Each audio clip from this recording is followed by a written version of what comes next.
नमस्कार, आप सभी का जीएस बाय डीएस में स्वागत है। आज के इस सेशन में हम लोग आरओ और एआरओ के लिए जो इतिहास सेक्शन चल रहा था उसकी अगली कड़ी में शामिल होते हैं और उसकी अगली कड़ी में हम आपको बताएंगे कि बंगाल विभाजन से किस तरह के क्वेश्चन आपके आरओ और एआरओ में आ सकते हैं। तो यहाँ पर हम लोग जो स्पेशल चला रहे हैं क्लास आरओ और एआरओ से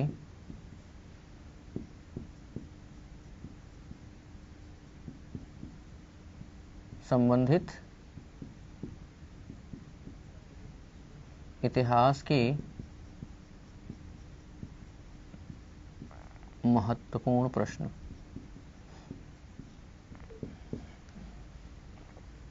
तो यहाँ पर आप देखेंगे कि किस तरह से बंगाल विभाजन से आरओ और एआरओ में प्रश्न पूछे जा सकते हैं। यहाँ पर जो पहला क्वेश्चन ये उठता है, जो क्वेश्चन बन सकता है, आज का जो टॉपिक है वो है बंगाल विभाजन। तो बंगाल विभाजन से किस तरह के प्रश्न बनते हैं? तो यहाँ पर पहला प्रश्न जो आपका बन सकता है वो पहला प्रश्न बन सकता है कि बंगाल विभाजन की घोषणा किस वायसराय के द्वारा किया गया था। तो यहाँ पे हम प्रश्न लिख रहे हैं कि बंगाल विभाजन की घोषणा किसने की थी। तो यहां आपको यह बताना है कि बंगाल विभाजन की घोषणा किसने की थी।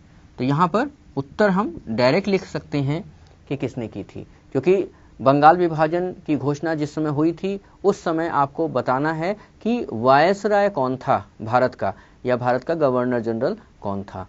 तो ये घोषणा किसने की गई थी, किसके द्वारा की गई थी? लॉर्ड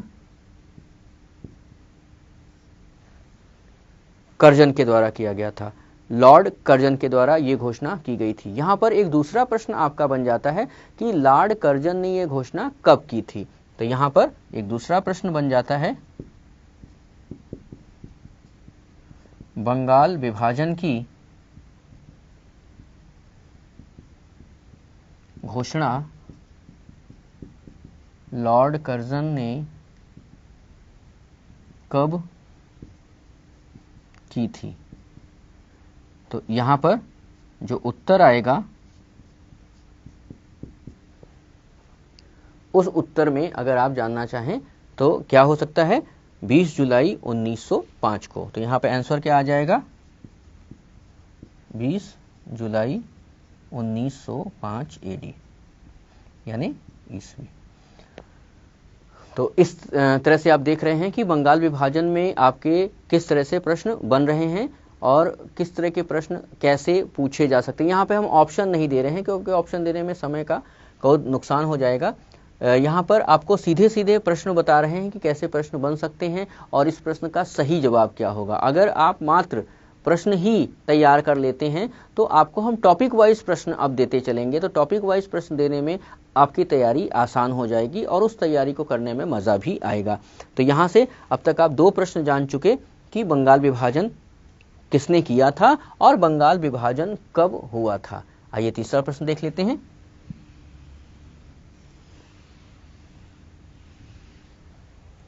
यहाँ पर आपका जो तीसरा प्रश्न ये बनता है कि बंगाल विभाजन के बाद कौन सा आंदोलन 7 अगस्त को चलाया गया था। तो यहां पर प्रश्न बनता है, बंगाल विभाजन के बाद 7 अगस्त को कौन सा आंदोलन चलाया गया था। तो यहाँ पर कौन सा आंदोलन चलाया गया था ये जानकारी आपको होनी चाहिए। तो यहाँ पर जब बंगाल का विभाजन हो गया तो बंगाल के विभाजन होने के बाद बहुत सारे लोग व्यथित हो गए कि हिंदू बहुल क्षेत्र को अलग किया गया था, मुसलमान बहुल क्षेत्र को अलग किया गया था। तो दोनों लोगों ने मिल करके स्वदेशी आंदोलन की घोषणा की थी। तो यहाँ पर जो डेट दिया है कि 7 अगस्त को कौन सा आंदोलन चलाया गया था, तो यहाँ पे आपका आंसर हो सकता है कि 7 अगस्त 1905 को स्वदेशी आंदोलन चलाया गया। कौन सा आंदोलन चलाया गया था? स्वदेशी, यानी कि स्वदेशी मूवमेंट इस समय चलाया गया था। यानी इसको अगर अंग्रेजी में लिखते हैं तो ये हो जाएगा स्वदेशी मूवमेंट। तो ये स्वदेशी मूवमेंट चला था और स्वदेशी मूवमेंट को हम लोग आगे चलाए थे, जिसमें सारे लोग एक दूसरे से गले मिले, रक्षाबंधन का त्यौहार मनाया गया था, एक दूसरे को प्रोटेक्ट करने का वचन दिया गया था।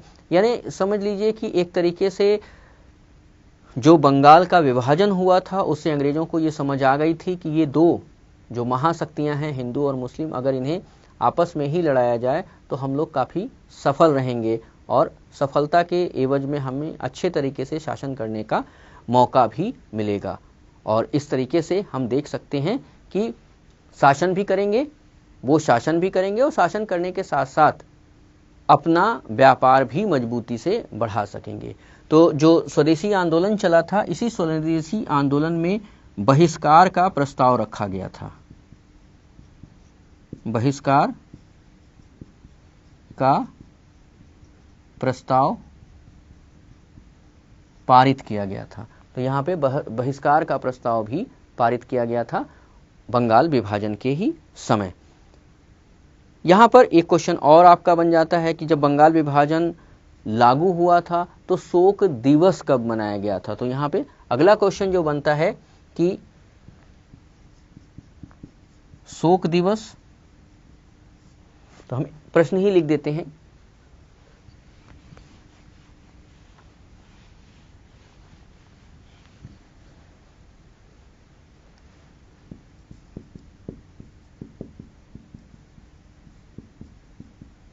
बंगाल विभाजन के बाद शोक दिवस कब मनाया गया। तो यहाँ पे आपको बताना है कि बंगाल विभाजन के बाद जो है वो शोक दिवस कब मनाया गया था। तो वह मनाया गया था 16 अक्टूबर 1905 को। तो यहाँ पर उत्तर जो हो जाएगा वो हो जाएगा 16 अक्टूबर 1905 ईस्वी को। ठीक है, तो 16 अक्टूबर 1905 ईस्वी को जो है वो शोक दिवस मनाया गया था। यहाँ पर बंगाल विभाजन हो गया और बंगाल विभाजन 1905 में हुआ। 1905 के बाद जब 1911 का समय आया तो 1911 में सारी स्थितियां नॉर्मल होने की उम्मीद बंधी और वह जो नॉर्मल होने की उम्मीद बंधी, उस समय दिल्ली का दरबार आयोजित किया गया था और दिल्ली के दरबार में जॉर्ज पंचम और महारानी मैरी दिल्ली में आई थी। उनका लोगों ने स्वागत किया था और उस समय जो भारत के वायसराय थे उनका नाम था लॉर्ड हार्डिंग द्वितीय। तो यहाँ पर अगला प्रश्न जो बन जाता है वो ये बन जाता है कि बंगाल विभाजन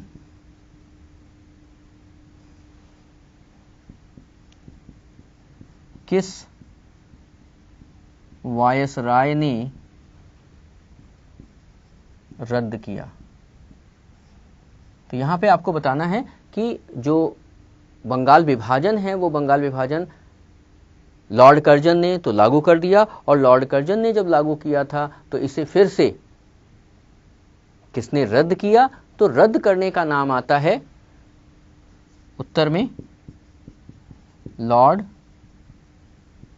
हार्डिंग द्वितीय। ठीक है, लॉर्ड हार्डिंग द्वितीय। अब यहां पर एक प्रश्न और बन जाता है। एक प्रश्न क्या बनता है कि बंगाल विभाजन कब रद्द किया गया। प्रश्न है कब रद्द किया गया।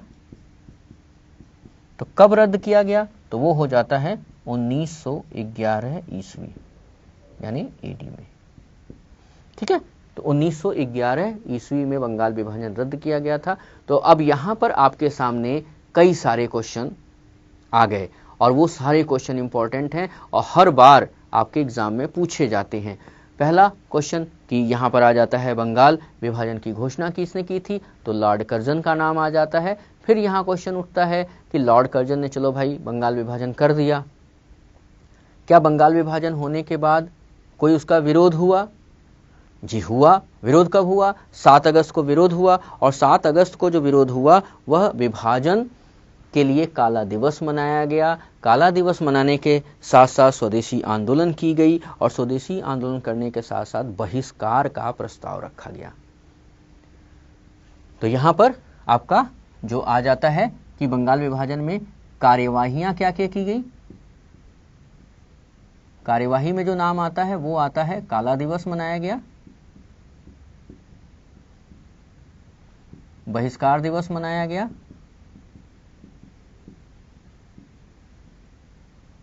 बहिष्कार दिवस के साथ शोक सभा रखा गया। ठीक है, शोक सभा का प्रस्ताव रखा गया और शोक सभा का प्रस्ताव रखने के साथ साथ स्वदेशी आंदोलन शुरू करने की घोषणा की गई। तो यहां पर एक और पार्ट आ जाता है स्वदेशी आंदोलन की शुरुआत। ठीक है, तो ये इंपॉर्टेंट पॉइंट है बंगाल विभाजन का कि बंगाल विभाजन जिस समय किया गया था उस समय कौन कौन से महत्वपूर्ण कार्य किए गए थे जो आपके सामने हैं। तो इस तरह से आपको ये पैटर्न तैयार करने में भी आसान हो जाएगा, क्योंकि जैसे ही आपके दिमाग में बंगाल विभाजन आया तो बंगाल विभाजन किसने किया था, किसने रद्द किया, तो किसने किया था तो उसका नाम आ जाता है लॉर्ड कर्जन। किसने रद्द किया, लॉर्ड हार्डिंग द्वितीय। कब हुआ, 1905 और ये 1911। तो ये देखिए, ये याद करने के लिए बहुत अच्छा हो सकता है, आपको इस तरह से याद हो जाएगा और हमें लगता है कि बहुत सारे लोग इसको याद भी कर लिए होंगे। अगर इस पे क्वेश्चनायर बना करके पूछा जाए अभी तो वो चीजें आसानी से याद हो जाएंगी। अगले पे चलते हैं। क्वेश्चन ये बनता है कि बंगाल विभाजन के समय जो बंगाल विभाजन की घोषणा थी वह किसने की थी और उस पर हस्ताक्षर किसके हुए थे। तो भारत सचिव, उस समय भारत सचिव जो थे उनका नाम था जॉर्ज मॉर्ले। तो यहां पर प्रश्न आपका और बन जाता है। तो आइए देखते हैं कौन सा प्रश्न बनता है।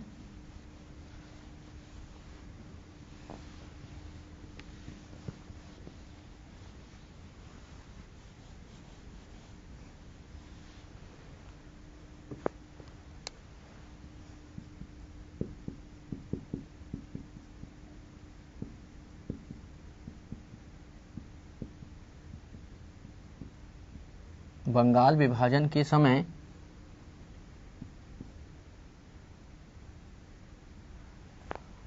इसको थोड़ा सा और बढ़िया से बना लीजिए। बंगाल विभाजन के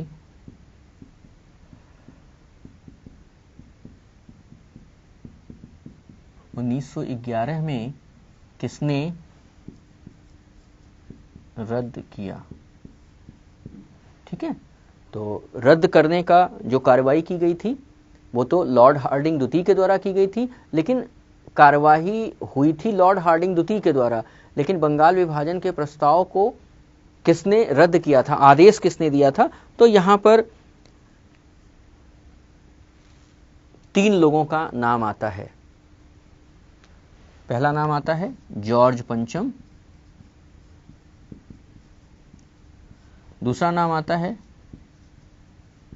क्वीन मैरी और तीसरा नाम आता है जॉर्ज मॉर्ले। ठीक है, ये 3 नाम आते हैं और तीनों के दस्तखत से, तीनों के हस्ताक्षर से बंगाल विभाजन की घोषणा रद्द हुई। ठीक है, तो इस तरह से आप देख सकते हैं यहाँ पर कि ऐसे अगर हम इस प्रश्न को डील करें तो यहाँ पे हमें कंप्लीट आंसर मिल जाएगा कि कैसे क्या चीजें हुई थी। ठीक है, ये बात एकदम क्लियर हो गया है सबको, सारी चीजें समझ में आ रही हैं कि बंगाल विभाजन में किस तरह के क्वेश्चन बन सकते हैं। अभी ये एक चैप्टर है, इस तरह के जो मॉडर्न हिस्ट्री के जो भी चैप्टर होंगे उसको डिस्कस किया जाएगा कि कैसे कैसे क्या है। उसके बाद अब आता है कि बंगाल विभाजन जब हुआ था तो बंगाल विभाजन का विरोध करने के लिए कुछ अखबार भी निकले थे, कुछ पत्र पत्रिकाएं भी निकली थी, यानी कुछ मैगजीन्स थे, कुछ न्यूज़पेपर थे। तो यहाँ पर कौन कौन से ऐसे विरोधी पत्र थे जो बंगाल विभाजन के समय लॉन्च किए गए थे, चालू किए गए थे, जिसमें बंगाल विभाजन का विरोध किया जाता था? तो हितवादी, संजीवनी और बंगाली का नाम हम लोग लिए बिना आगे नहीं बढ़ सकते हैं। तो यहां पर प्रश्न एक अलग सा बन जाता है। वो प्रश्न क्या बनता है? बंगाल विभाजन के समय कौन सी विरोधी पत्रिकाएं जारी की गई थी?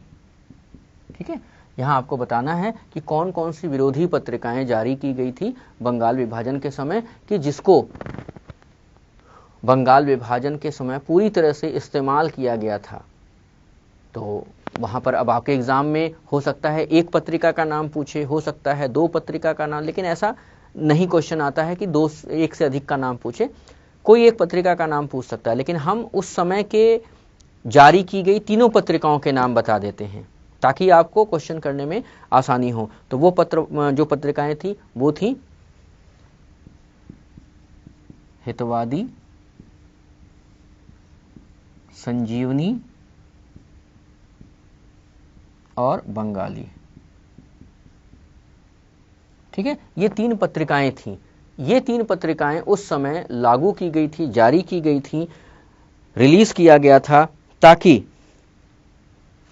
इस आंदोलन को काफी बल मिल सके और ये आंदोलन सफल हो सके, बंगाल विभाजन समाप्त हो सके।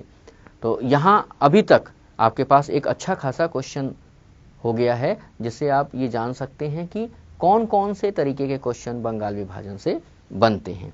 ठीक है, अब अगर बंगाल विभाजन की बात हो गई है, पत्रिकाएं निकल गई हैं, बंगाल विभाजन रद्द हो गया है, बंगाल विभाजन के रद्द पर किसने किसने दस्तखत किए ये आप जान चुके हैं, तो ये जान लीजिए कि कौन कौन से लोग। यहां पर एक क्वेश्चन दिख रहा है हमें, क्वेश्चन क्या है कि आंदोलन का नेतृत्व, बंगाल विभाजन आंदोलन का नेतृत्व दिल्ली से किसने किया था? तो आखिर चलिए क्वेश्चन बना लेते हैं।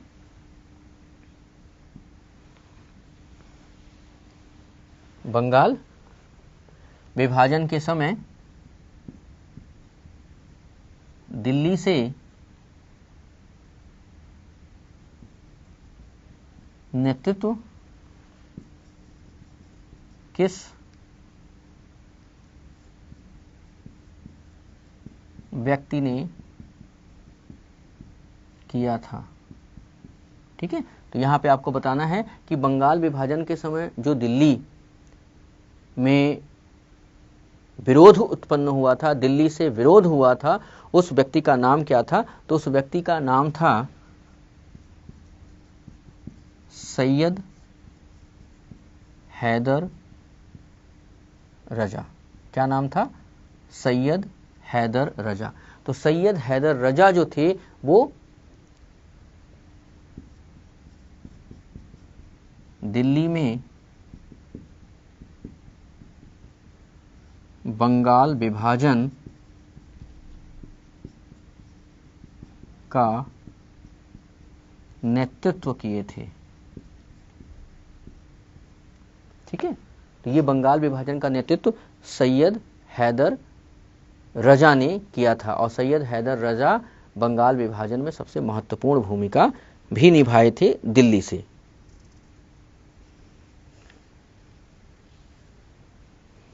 अब आइए बात कर लेते हैं बंगाल विभाजन से कि बंगाल विभाजन में महत्वपूर्ण नारे कौन कौन से थे।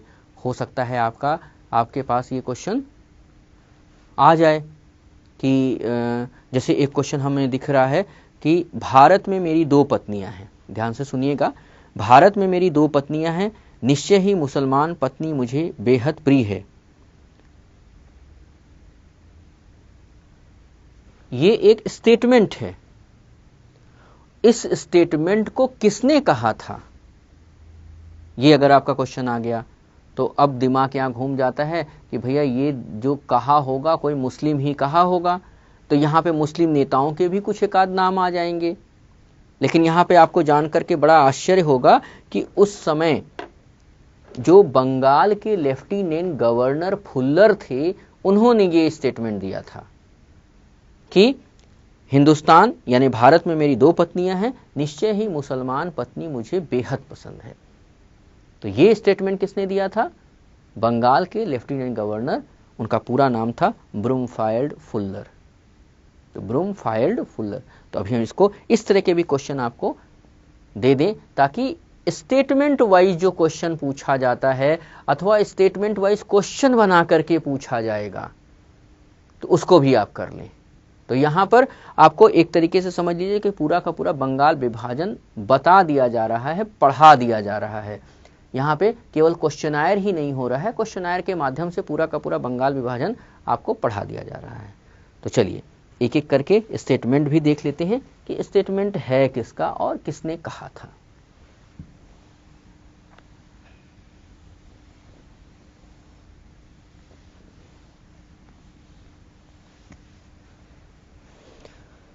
तो पहला जो पॉइंट बनता है, बंगाल विभाजन बेहद निर्मम भूल है। तो यहाँ पर प्रश्न है, यह वक्तव्य किसने दिया था जब बंगाल विभाजन हुआ था? ठीक है, तो यहां पे वक्तव्य क्या है? वक्तव्य है बंगाल विभाजन एक निर्मम भूल है। ठीक है, ये आपका हटा दीजिए, यहां लगा दीजिए। ये जो वक्तव्य है, स्टेटमेंट है, बंगाल विभाजन एक निर्मम भूल है, ये किसने दिया था? अब आपको ऑप्शन दे देगा, गोपाल कृष्ण गोखले,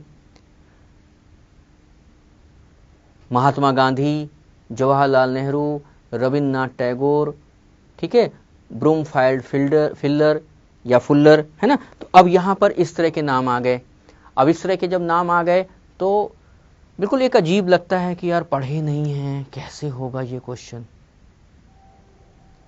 अब आपको क्या सोचना है? आपको ये सोचना है कि जितने बड़े बड़े नेताओं का नाम लिया गया है, क्या वो बड़े नेता उस समय थे? तो गांधी जी तो 1915 में हिंदुस्तानी आए थे, तो गांधी जी का नाम हट गया। जवाहरलाल नेहरू से कोई संबंध था नहीं, यहाँ पर अभी फिलहाल कोई संबंध नहीं था। आगे बचे फुल्लर और गोपाल कृष्ण गोखले। तो अकेले गोपाल कृष्ण गोखले चूंकि लीड कर रहे थे, इसलिए नाम इनका हो सकता है। क्योंकि फुल्लर का नाम अभी हमने डिस्कस कर लिए थे, तो इसलिए फुल्लर का नाम अपने आप हट गया। तो बचा कौन? गोपाल कृष्ण गोखले। लेकिन ऐसे कब तक काम चलेगा? इस तरह से 1 बाय 1 करके छांटना। तो 1 बाय 1 करके आप तभी छांट सकते हैं जब आपको सारे लोगों का कार्यकाल मालूम हो, और कार्यकाल के साथ साथ आपको ये भी पता हो कि उस समय क्या इनसे संबंधित कोई घटना हुई थी। अगर नहीं है तो इसका एक ही तरीका है, एक पर्टिकुलर स्टेटमेंट पर्टिकुलर व्यक्ति के साथ चिपका दीजिए कि यही ये व्यक्ति कह सकते हैं। जैसे हम लोग चिपका दिए, करो मरो का नारा किसने दिया? सीधे सी बात, गांधी जी। क्यों? चिपक गया है। तो इस तरह से यहां पर जो क्वेश्चन बनता है वहां पर एक ही नाम आता है, गोपाल कृष्ण गोखले। तो यहां पे जो उत्तर आएगा, आंसर जो आएगा वो क्या आएगा? गोपाल कृष्ण गोखले। ठीक है, क्लियर हो गया। तो इस तरह के स्टेटमेंट जब भी आपको मिले तो आप सीधे सीधे अप्रोच करिए कि जो स्टेटमेंट, ये याद रखना पड़ेगा, ऐसा नहीं हो सकता है कि बिना याद किए आप इसको कर लें, याद जरूर रखना पड़ेगा, जरूर से इसको याद रखना ही है, मजबूरी है। चलिए दूसरा लेते हैं। भारत में मेरी 2 पत्नियां हैं और निश्चित थी मुस्लिम पत्नी मुझे सबसे प्रिय है। ये स्टेटमेंट किसने कहा था? तो ये भी लिख देते हैं आपके लिए, ताकि ये आपके क्वेश्चनायर में एक कॉपी हो जाए।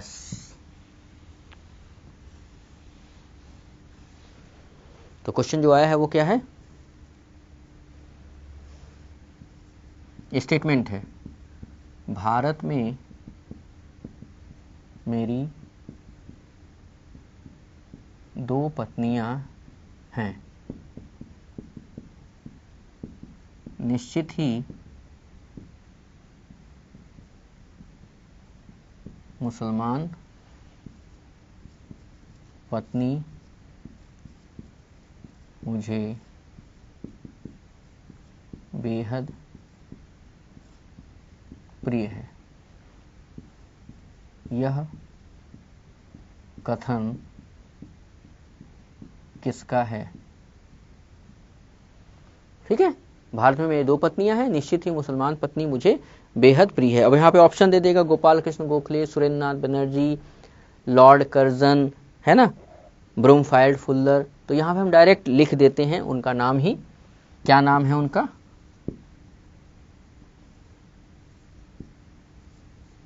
ब्रूमफील्ड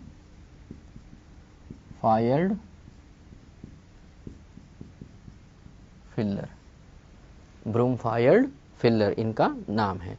तो ब्रूमफील्ड फिल्लर ने ही ये कथन किया था कि भारत में मेरी 2 पत्नियां हैं, निश्चित ही मुसलमान पत्नी मुझे बेहद प्रिय है। ये थे कौन?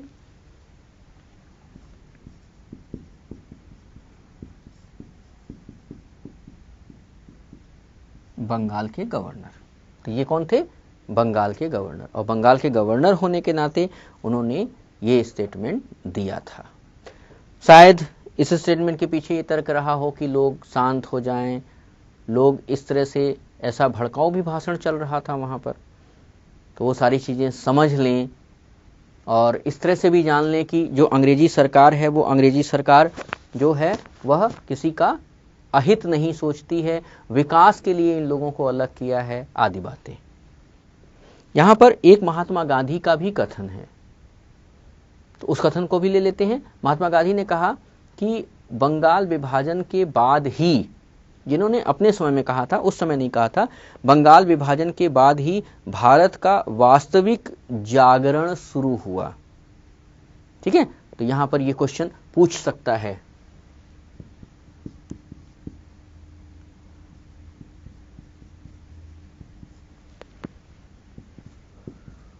बंगाल विभाजन के बाद ही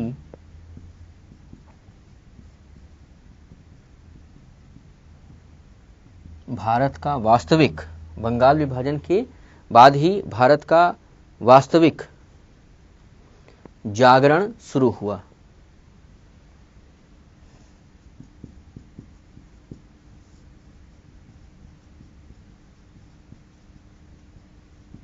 ठीक है, अब यहां पे आपको बताना है कि ये कथन किसका है। तो ये कथन है आंसर में महात्मा गांधी। ठीक है, ये क्लियर हो गया, ये समझ में आ गया कैसे हुआ है। देख लीजिए यहां पर हम, आपका ये सारा प्रश्न है और सारे प्रश्न के साथ साथ उत्तर भी है, और आप पढ़ रहे हैं हमारे साथ, यानी GS by DS के साथ बंगाल विभाजन, और ये जान रहे हैं कि बंगाल विभाजन में कैसे प्रश्न आते हैं, और वो प्रश्न बाकायदा लिख करके आपको दिखाया जा रहा है। स्लाइड वगैरह की यहाँ कोई झंझट नहीं है, आप प्रैक्टिकल बनिए, प्रैक्टिकल चीज़ें देखिए, जानिए, समझिए, उसको तैयार करिए। जितना ज़्यादा आप लिखेंगे उतना ज़्यादा ही ये सारे क्वेश्चन आपको याद रहेंगे।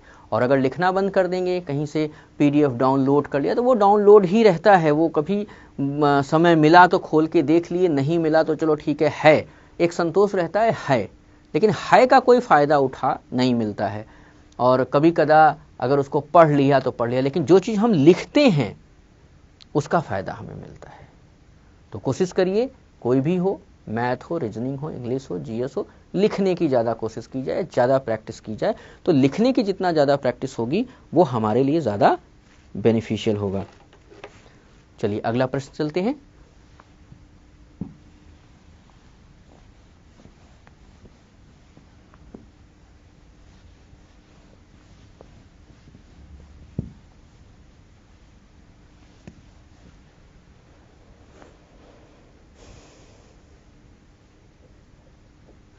एक और प्रश्न आपका बन सकता है, कथन ये भी है, बंगाल विभाजन हमारे घाव पर नमक के समान है।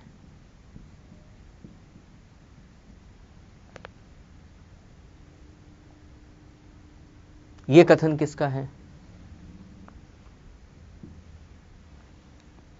हटा दीजिए इसको, अभी इसकी लगाने की जरूरत नहीं है। ये कथन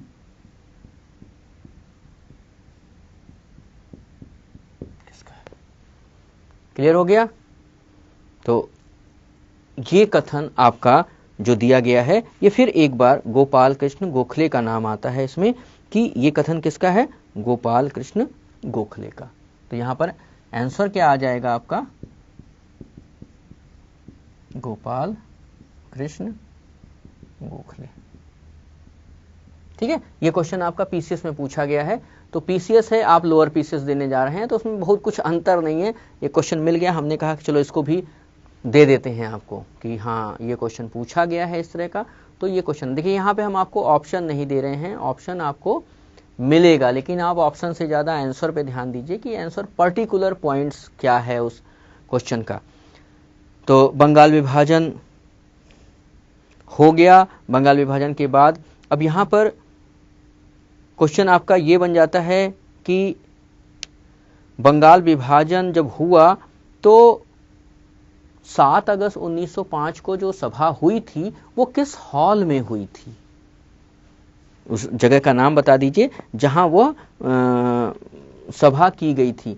तो जब उस सभा का नाम लिया जाता है तो उस सभा का निशुल्क सभा हुआ, और भी बहुत सारी चीज़ें जो आपको लाइन से हमने लिख के दिया था।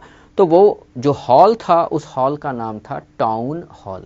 तो टाउन हॉल में बंगाल विभाजन को रद्द करने संबंधी सभाएं हुई थी, और उस वहाँ पर मौजूद नेताओं के साथ साथ बहुत संख्या में विद्यार्थी थे, और उन विद्यार्थियों ने मिलकर के ये प्रस्ताव पारित किया था कि स्वदेशी आंदोलन प्रारंभ किया जाए, और स्वदेशी आंदोलन प्रारंभ करने के साथ साथ अंग्रेजों को उनको अपनी असल जो स्थिति है, वास्तविक स्थिति है, उससे परिचय करा दिया जाए। तो यहाँ पर बंगाल को 2 भागों में बांटा गया। तो यहाँ पे प्रश्न एक और आपका बन सकता है, चलिए जगह है अभी लिख दे रहे हैं प्रश्न। बंगाल को कितने भागों में बांटा गया था? तो बंगाल में कितने भागों को बांटा गया था? तो यहां पर आपका आंसर आ जाता है कि बंगाल को 2 भागों में बांटा गया था।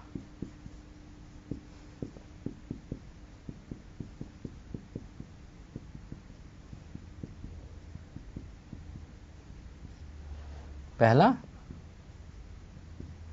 पूर्वी बंगाल और दूसरा पश्चिमी बंगाल। ठीक है, 2 भागों में बांटा गया, पूर्वी बंगाल और पश्चिमी बंगाल। तो ये पूर्वी बंगाल और पश्चिमी बंगाल, अब यहाँ पे अलग अलग 2 क्वेश्चन बन जाते हैं। अलग अलग क्वेश्चन क्या बनते हैं कि पूर्वी बंगाल में कौन कौन से जगह शामिल थे और पश्चिमी बंगाल में कौन कौन से जगह शामिल थे। तो पूर्वी बंगाल में राजशाही, चटगांव और ढाका, इसमें कौन कौन शामिल थे? राजशाही, चटगांव, ढाका। ठीक है, यहां पर मेन तो शायद आपको यहां पे दिखे ना, तो राजशाही, चटगांव और ढाका, तो ये आपका 3 जगह था। और पश्चिमी बंगाल का जो हिस्सा था उसमें बिहार, उड़ीसा और पश्चिमी बंगाल में हिंदू बहुल क्षेत्र थे। बंगाल, बिहार और उड़ीसा। ठीक है, यहां पर हिंदू बहुल क्षेत्र सबसे अधिक थे। तो हिंदू बहुल क्षेत्र जो थे बिहार, उड़ीसा। अब यहाँ पे जो बंगाल का हिस्सा था, वो बंगाल का हिस्सा चूंकि यहाँ पूर्वी लिखा हुआ है, तो यहाँ पे बंगाल में जो था ये पश्चिमी शब्द लिख लीजिए ताकि आपको कंफ्यूजन ना हो। तो बंगाल का जो पश्चिमी हिस्सा था वो पश्चिमी बंगाल में आया, जो पूर्वी हिस्सा था वो पूर्वी बंगाल में गया है। अब यहाँ पर एक और क्वेश्चन आपका बन जाता है कि जब 16 अक्टूबर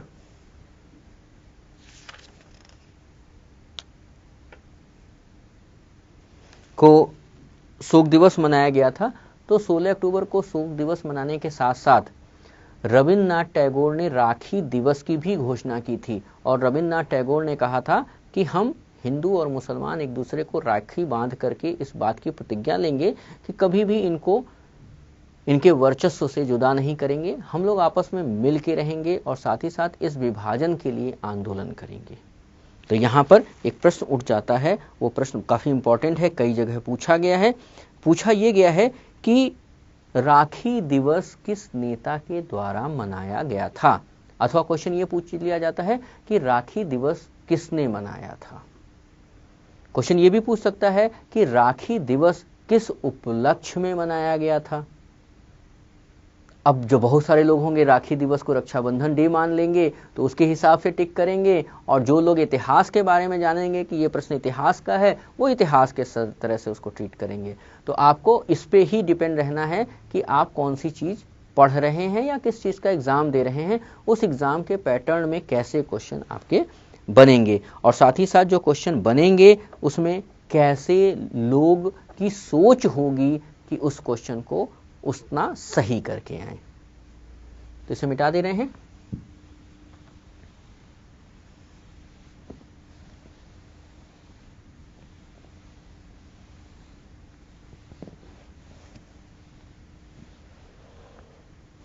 ठीक है, अब प्रश्न लिख लिया जाए। प्रश्न है राखी दिवस किसके द्वारा बंगाल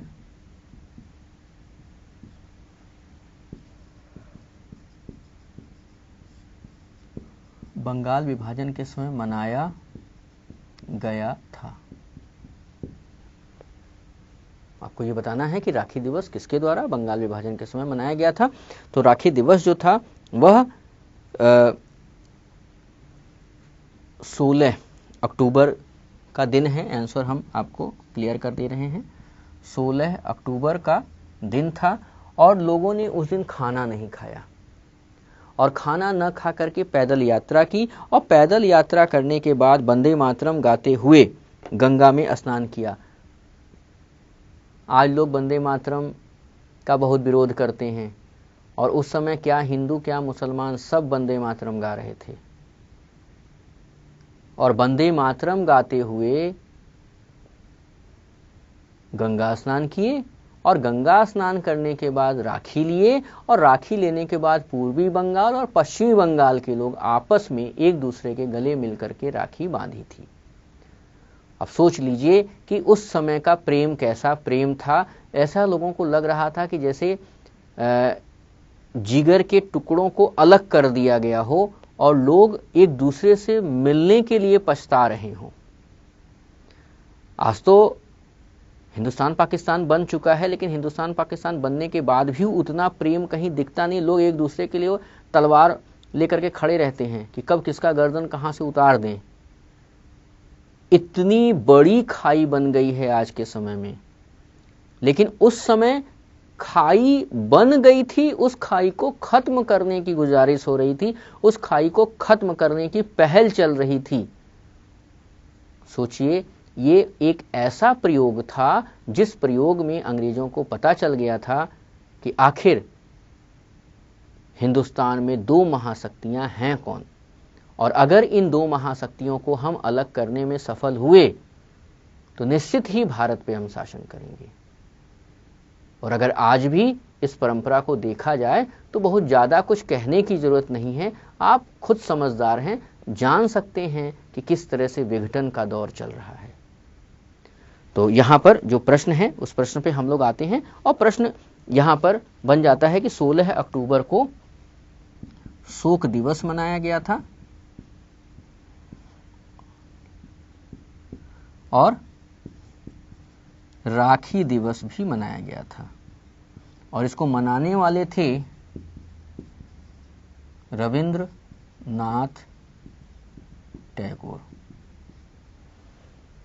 इनका नाम क्या था? रविंद्रनाथ टैगोर। तो रविंद्रनाथ टैगोर ने इस दिन को राखी दिवस मनाया था, और आनंद मोहन बोस और एसएन बनर्जी ने काफी बड़े पैमाने पे लोगों को इकट्ठा करके जनसभा किया था, और जनसभा करने के बाद आंदोलन करने के लिए और आंदोलन को बढ़ाने के लिए पूरे भारत में लगभग चंदा 50,000 रुपया इकट्ठा कर लिया गया था।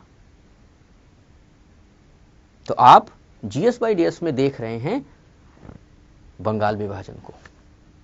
तो बंगाल विभाजन कैसे हुआ, क्या क्या इसमें इंपॉर्टेंट क्वेश्चन बन सकते हैं, और इस इंपॉर्टेंट क्वेश्चन में हम कैसे क्वेश्चन का जवाब सही तरीके से देंगे और कैसे बिना ऑप्शन मांगे क्वेश्चन का सही जवाब देंगे, वह तरीका हम लोग सीख रहे हैं।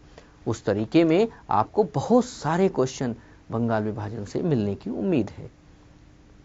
एग्जाम में नहीं, एग्जाम में तो केवल एक ही क्वेश्चन पूछा जाएगा। आप उसमें ज़्यादा खुश ना हो जाइएगा कि सर इतना सारा क्वेश्चन बना दे रहे हैं, 1 घंटे में पूरा इतना क्वेश्चन डिस्कस किए और उसमें सारे के सारे क्वेश्चन आ जाएंगे। ऐसा नहीं है, एक क्वेश्चन तो जरूर पूछेगा बंगाल विभाजन से। तो उस क्वेश्चन में अब इतने सारे क्वेश्चन जब बनते हैं तो इतने सारे क्वेश्चन में कहाँ से क्वेश्चन पूछेगा ये नहीं पता। तो हमको सब सिलसिलेवार ढंग से याद करना पड़ेगा, उसको समझना पड़ेगा। ठीक है, तो आइए अगला क्वेश्चन लेते हैं।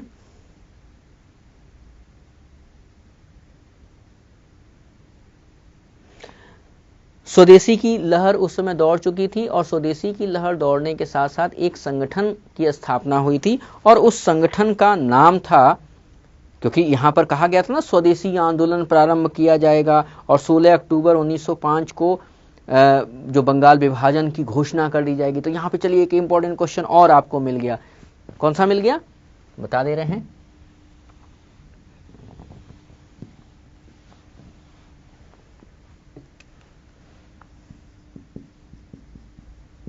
बंगाल विभाजन की घोषणा कब लागू की गई? ठीक है, तो यहां पे क्वेश्चन आपका ये है कि बंगाल विभाजन की घोषणा कब से लागू कर दिया गया?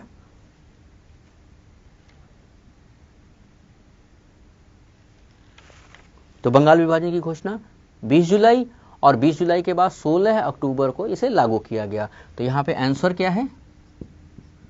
16 अक्टूबर 1905 को प्रभावी कर दिया गया। ठीक है, तो ये प्रभावी कर दिया गया 16 अक्टूबर 1905 को। क्या? बंगाल विभाजन की घोषणा। तो बंगाल विभाजन की घोषणा जैसे ही प्रभावी कर दी गई तो लोगों ने कहा अब हम बिल्कुल रुक नहीं सकते, स्वदेशी आंदोलन निश्चित चलाना पड़ेगा। और स्वदेशी आंदोलन चलाने के लिए एक संगठन की जरूरत पड़ी, और उस संगठन का नाम रखा गया बांधव समिति, यानी स्वदेश बांधव समिति। अब इसको हम प्रश्न बना दे रहे हैं। स्वदेश बांधव समिति की स्थापना किसने की थी। ठीक है, तो यहाँ पर स्वदेश बांधव समिति के द्वारा सब लोग एकत्र हुए और एकत्र होने के बाद बहुसंख्यक मुसलमान इसमें सबसे ज़्यादा, मुसलमानों की संख्या सबसे ज़्यादा थी और वो बढ़ चढ़कर हिस्सा ले रहे थे। और ये एक अध्यापक के द्वारा रखा गया था जिनका नाम था अश्वनी कुमार दत्त। तो यहाँ पर स्वदेश बांधव समिति का जो अध्यक्ष था, स्थापनाकर्ता जो थे, वह, उनका नाम क्या था? अश्वनी कुमार दत्त।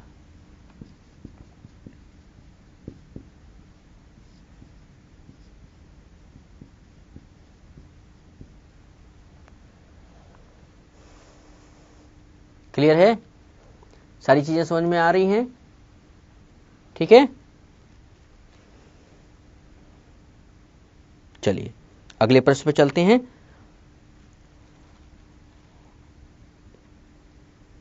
यहाँ पे प्रश्न है कि स्वदेशी आंदोलन को चलाने के लिए कौन कौन से अन्य प्रोग्राम किए गए जिस प्रोग्राम से इसमें सफलता मिली। तो इसको हम प्रश्न नहीं बना रहे हैं बल्कि आपको ओरली ही बता दे रहे हैं कि जो स्वदेश बांधव समिति के माध्यम से जो प्रोग्राम फैलाया गया था जिसमें कि बहुसंख्यक मुसलमान लगातार इस आंदोलन को चला रहे थे कि हमें बंगाल विभाजन को रद्द किया जाए, बंगाल विभाजन समाप्त हो जाए, तो गणपति महोत्सव और शिवाजी जयंती में भी इस मामले को उठाया गया था और इन त्योहारों के माध्यम से भी बंगाल विभाजन को रद्द करने की पूरी कोशिश की गई थी। ठीक है, और साथ ही साथ जो लोक परंपराएं थी उनको काफी हद तक इस आंदोलन से जोड़ दिया गया था। अब सबसे बड़ी जो विशेषता थी, क्वेश्चन में ये पूछ सकता है कि उस आंदोलन का नाम बताइए जिसमें सबसे पहले महिलाओं ने भाग लिया था। तो जब सबसे पहले महिलाओं का नाम आता है तो महिलाओं के नाम में आ जाता है आपका बंगाल विभाजन। तो बंगाल विभाजन का बहिष्कार करने के लिए जो आंदोलन चलाया जा रहा था, वो आंदोलन जो था उसमें पहली बार महिलाओं ने सक्रिय रूप से भाग लिया था। तो ये भी आपका एक प्रश्न बन जाता है, इसमें भी बन जाता है। और साथ ही साथ स्वयं सेवकों की गठन कर लिया गया था और स्वयं सेवकों के माध्यम से इस आंदोलन को बहुत तरीके से हर क्षेत्र में फैलाया जा रहा था। देश देश इसको, यानी कि पूरे देश में राज्य बाई राज्य इसको आगे बढ़ाया चला जा रहा था और आगे बढ़ाते बढ़ाते ये हिंदुस्तान के अन्य भागों में भी काफी हद तक फैल चुका था। और उसके बाद लोगों को जगाने के लिए, भाई लोगों को जगाने की भी जरूरत पड़ती है, तो लोगों को जगाने के लिए रविन्द्रनाथ टैगोर ने एक गीत लिखा। इसके ऊपर हम प्रश्न आपको बना दे रहे हैं।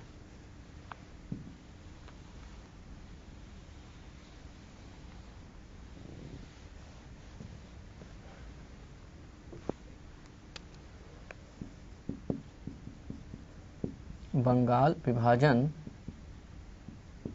के समय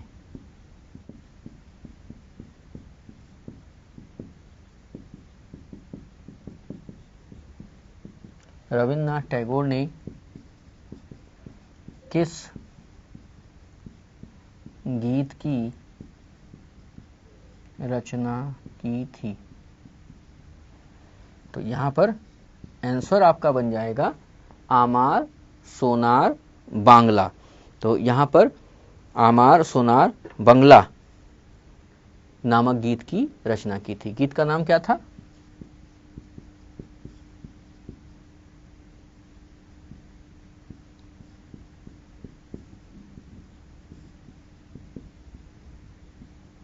ठीक है, आज क्या है वर्तमान में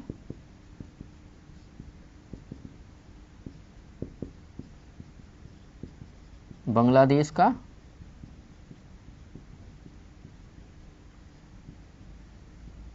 राष्ट्रीय गीत है। तो ये भी आपका एक क्वेश्चन बन गया कि आमार सोनार बांग्ला जो है वो क्या है। इसको थोड़ा सा कंफ्यूजन हो जाएगा, राष्ट्रीय गान कर लीजिए। वर्तमान में बांग्लादेश का राष्ट्रीय गान है। ठीक है, गीत का अर्थ अलग हो जाएगा। तो राष्ट्रगान के रूप में आमार सोनार बांग्ला बांग्लादेश में गाया जाता है और अमार सोनार बांग्ला बंगाल विभाजन को रद्द करने के लिए रविन्द्रनाथ टैगोर के द्वारा बनाया गया गीत था, जो गीत युवाओं में सबसे ज्यादा प्रचलित था और युवा इसको जगह जगह गा करके लोगों में सचेतता फैलाते थे, लोगों में व्यवस्था देते थे कि देखो भाई बंगाल के विभाजन को रद्द करना है, ब्रिटेन गवर्नमेंट तक के कानों में यह बात पहुंचानी है कि भारत के लोग इसका सर्वाधिक विरोध कर रहे हैं, इसलिए इस गीत को हर जगह गाया जाए और बंगाल विभाजन को रद्द की व्यवस्था की जाए। अब देखिए यहाँ से एक बात आपको बता दें जो थोड़ा बहुत कड़वा लगेगा, लेकिन सच्चाई ये है कि ढाका के जो नवाब थे वो ढाका के नवाब सलीम उल्लाह जो थे इस बंगाल विभाजन का समर्थन करते थे, क्योंकि यहीं से जन्म लिया मुस्लिम लीग। तो अंग्रेजों ने इसका समर्थन भी दिया कि अब हमारे पास वो शक्ति आ गई है जिस शक्ति से हम हिंदू और मुसलमानों को अलग कर सकते हैं। तो यहाँ पे शक्ति के रूप में दे दिया नवाब सलीमुल्लाह को, और नवाब सलीमुल्लाह को कहा कि हम आपका पूरा पूरा समर्थन करते हैं, आप बना लीजिए एक कमेटी। तो नवाब सलीमुल्लाह के समय से ही ये सारी चीजें बिगड़ती चली गई और नवाब सलीमुल्लाह ने बंगाल विभाजन का समर्थन किया था, विरोध नहीं किया था। तो ये नाम आप याद रखिएगा, नवाब सलीमुल्लाह जो ढाका के नवाब थे। यहां पर आपका एक क्वेश्चन और बन जाता है कि जिस समय बंगाल विभाजन हुआ था उस समय किन दो नेताओं ने संन्यास ले लिया था। तो ये तो क्वेश्चन हम बना दे रहे हैं क्योंकि ये आपका क्रम आता है, क्योंकि इसी समय जो बंगाल विभाजन चल रहा था तो बंगाल विभाजन आंदोलन जो है वो नेतृत्व विहीन हो गया। बंगाल के दो प्रसिद्ध नेता बिपिन चंद्र पाल और अरविंद घोष, दो लोगों का नाम आता है, हम यहां लिख दे रहे हैं। क्या नाम आता है? बिपिन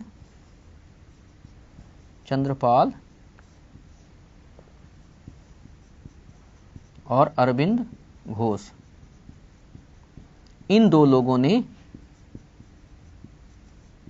राजनीति से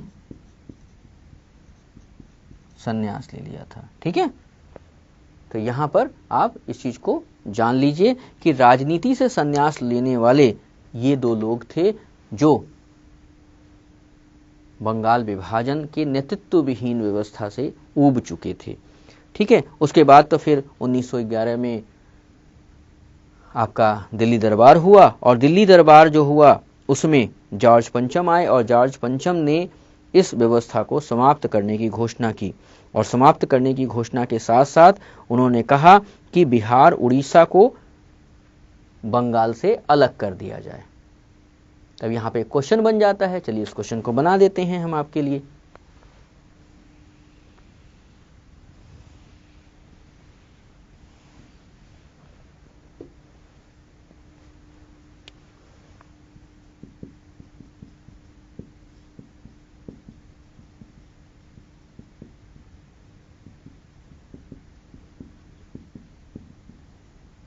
बंगाल विभाजन रद्द होने के बाद किस राज्य या राज्यों को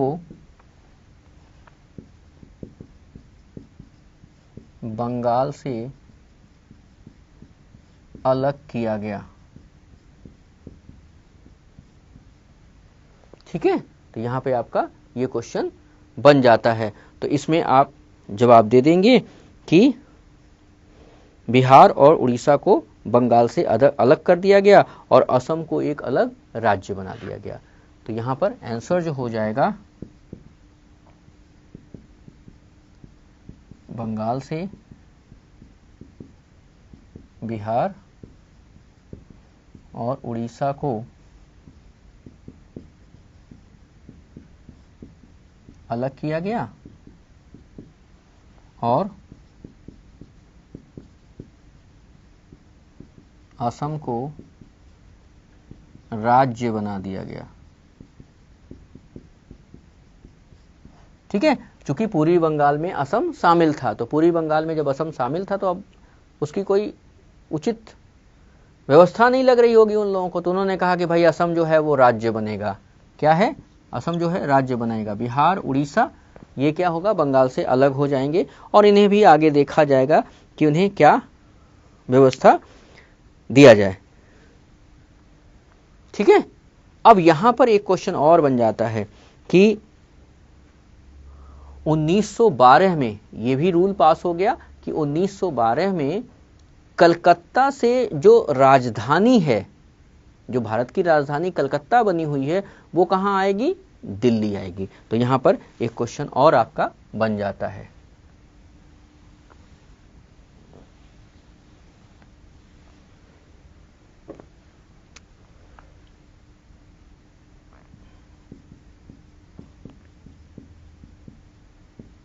भारत की राजधानी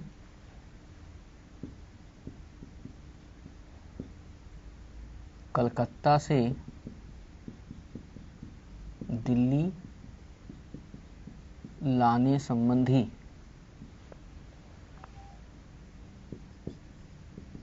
प्रस्ताव कब पारित हुए?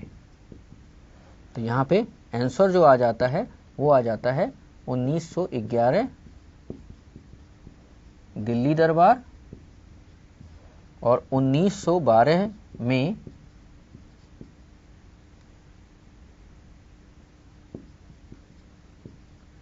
राजधानी स्थानांतरित की गई। ठीक है, तो ये आपका सही जवाब हुआ। तो आप देख रहे हैं जीएस बाई डीएस, और जीएस बाई डीएस में आज हम लोग बंगाल विभाजन से संबंधित आरओ और एआरओ में कौन सा क्वेश्चन बनेगा, उस क्वेश्चन को कैसे सॉल्व करेंगे, उस क्वेश्चन को सॉल्व करने के कौन कौन सी चीजें दिमाग में रखनी होगी ताकि हमारा क्वेश्चन सही हो जाए। तो इसलिए बंगाल विभाजन को ही हमने आज आपके सामने डिस्कस किया और उसी को आधार बना करके हमने क्वेश्चन की रचना की। अब अगर हम क्वेश्चन सीधे सीधे बताते तो मजा नहीं आता, तो वो यूनिक सिस्टम हो जाता, वही फिर पुराना वाला। तो यहां पर हम लोगों ने एक पर्टिकुलर टॉपिक उठाया और पर्टिकुलर टॉपिक पर कौन कौन से क्वेश्चन बनते हैं, उसमें कैसे हम उसका जवाब देंगे, उसको डिस्कस किया गया।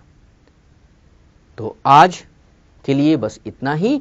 आगे के सेशन में हम फिर आपको एक जल्दी ही क्वेश्चनआयर देंगे और उस क्वेश्चनआयर से आपको बताएंगे एक पर्टिकुलर टॉपिक को, और उस पर्टिकुलर टॉपिक में कैसे क्वेश्चन आएगा। तब तक के लिए आप हमारा इंतजार करिए और देखते रहिए ADA 247।